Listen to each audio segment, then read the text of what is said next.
Germany's conservative leader Friedrich Merz on Tuesday failed to gain the majority needed to become chancellor. It marked an unexpected setback for his new coalition with the centre-left Social Democrats.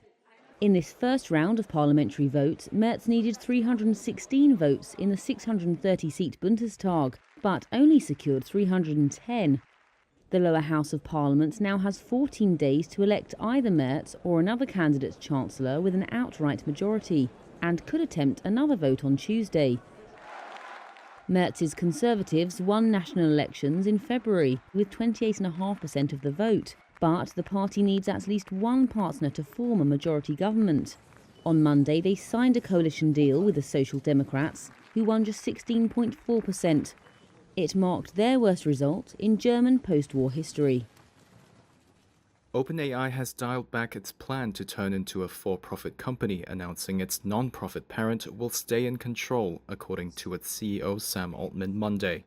It's the latest after years of legal challenges and boardroom drama for the AI maker of ChatGPT that at one point 2 years ago saw members of the non-profit board ousting Altman over a breakdown in trust. In a blog post, Altman said OpenAI will remain a non-profit that would still control its for-profit arm.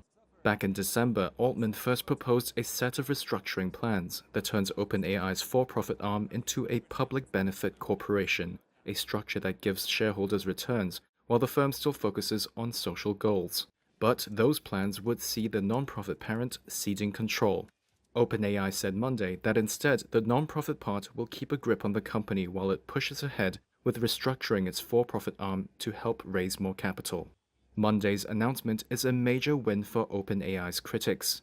The firm's earlier plans to move to an outright for-profit drew backlash on whether it had strayed too far from its original aim to develop AI for the public good.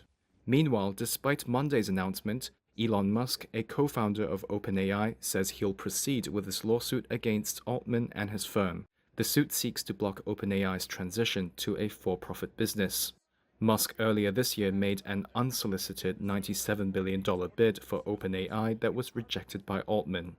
OpenAI in March said it would raise up to $40 billion in a new funding round by SoftBank, which valued the startup at $300 billion. After Monday's move, Altman said OpenAI would still be able to receive funding from the Japanese tech investor. In Congo, the M23 rebels now face a mundane but daunting new task: governing. They've defeated Congo's army to take control of the eastern part of one of Africa's most populous nations. But the long-term success of their uprising depends in large part on reviving the economy in seized areas. This fabric vendor in the M23-controlled city of Goma complains that a crisis is mounting because virtually all banks are closed. With supply chains disrupted, prices of some staples have jumped. Currency shortages are another problem. On top of all that, the insurgents are now imposing new taxes on residents to finance their revolution, duties as high as 20% on small-time traders. This is Rochelle Monimpo, another fabric vendor. We have serious problems with the taxes. Customers no longer come, but at the end of each month, we are still asked to pay the tax. It is becoming very difficult for us to find the money to pay this tax.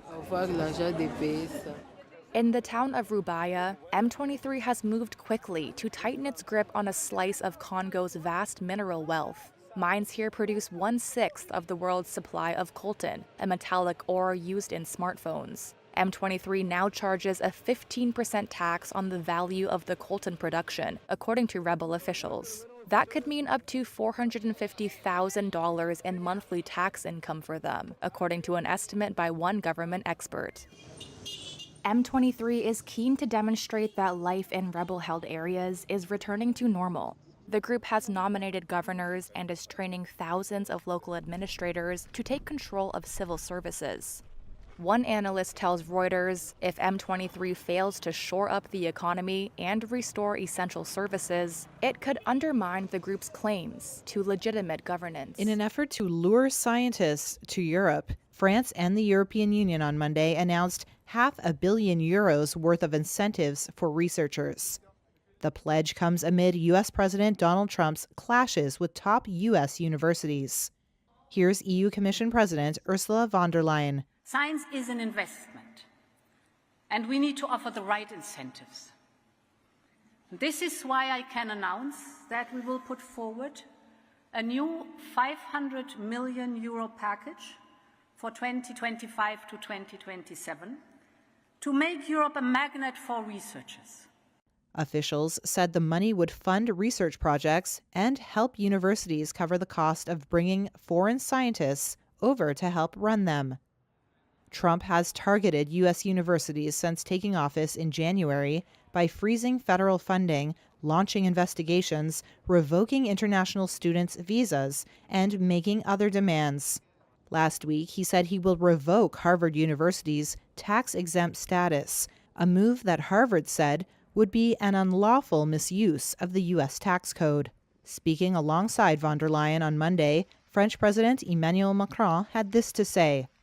Personne ne pouvait penser que cette très grande démocratie du monde, dont le modèle économique... Nobody could have thought that that very great democracy whose economic model relies so much on free science, on innovation, and on its ability over the last 3 decades to innovate more than Europeans and transmitted this innovation more widely, would make such an error. But that's where we are. But with European universities far less wealthy than their U.S. peers, it remains to be seen if they can bridge the funding gap that is needed to attract top U.S. researchers. Warren Buffett is giving up one Berkshire Hathaway job, but holding on to another. The conglomerate said Monday the 94-year-old legendary investor will stay on as chairman after Vice Chairman Greg Abel takes over as CEO. The Berkshire board on Sunday approved Abel's promotion, which takes effect January 1st of next year.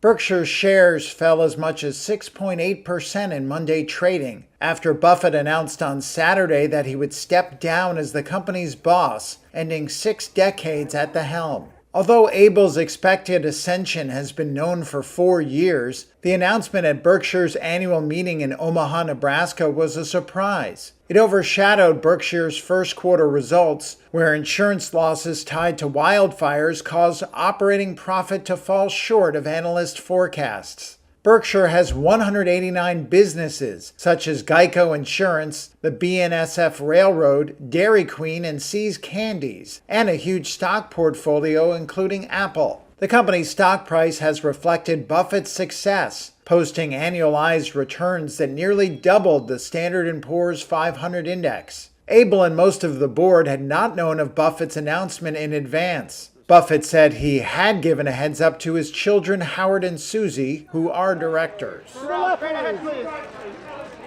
together right here, Pharrell. Pharrell, Helen on the right. And Pharrell. And one more time to the left.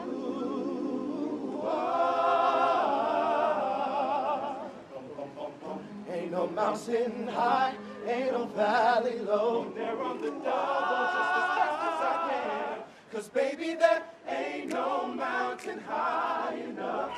Ain't no river wide enough to keep me from getting to you, baby. Well, it's an honor because it celebrates us. You know, one of the most popular, beloved colors on this planet, which is black. And also dandyism, which in my mind is a sport. It's how you feel when you get up in the morning, where you're going, and what the climate or the environment is going to be like. Hold that, yeah. And Reverend to the left, please. Rev, right in front of you. Coco, yours, and right here, this camera. Coco, just like that. Coco, on the front of the outfit, right? One more, Tiana, here we go. Can I look at you again? Right in front of you. There you go, you go, to the left. Right here, eyes up. Smile up. Hold it up top.